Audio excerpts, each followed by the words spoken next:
ഇന്നല്ലാഹ വ മലായികതഹു യുസല്ലൂന അലൻ നബി യാ അയ്യുഹല്ലദീന ആമനൂ സല്ലു അലൈഹി വസല്ലിമു തസ്ലീമാ. നബിയുടെ മേൽ നിങ്ങൾ സ്വലാത്ത് ചൊല്ലണേ എന്നാ ഖുർആൻ പറയണത്, സലാം പറയണേ എന്നാ ഖുർആൻ പറയണത്. പക്ഷേ ഉള്ള സ്വലാത്തെ ചൊല്ലാവൂ. വേറെ നമ്മൾ ഉണ്ടാക്കി നമ്മളെ വക ഒരു പ്രത്യേക സ്വലാത്ത് ഉണ്ടാക്കിയിട്ട് അതിന് പ്രത്യേക സുന്നത്തുണ്ട് എന്ന് ചൊല്ലാൻ നമുക്ക് അധികാരമില്ല. ഇപ്പൊ നാരിക സ്വലാത്ത് അത് ഇസ്ലാമിൽ അള്ളാന്റെ റസൂലിനും സഹാബത്തിനും പരിചയമില്ലാത്ത സ്വലാത്താ. തൻഹല്ലു ബിഹിൽ ഉഖദു വതൻഫരിജു ബിഹിൽ ഖുറബു വതുഖ്ല ബിഹിൽ ഹവായിജ് എന്ന് പറയുന്ന സ്വലാത്ത് അള്ളാന്റെ റസൂൽ സല്ലല്ലാഹു അലൈഹി വസല്ലമക്ക് പരിചയമില്ല.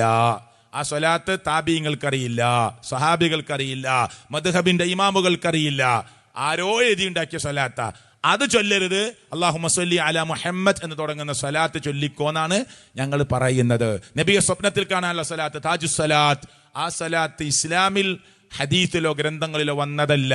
അപ്പൊ ഇത് പറയുമ്പോൾ നിങ്ങൾ സ്വലാത്തില്ലാത്താരാണ് എന്ന് പറയരുത്.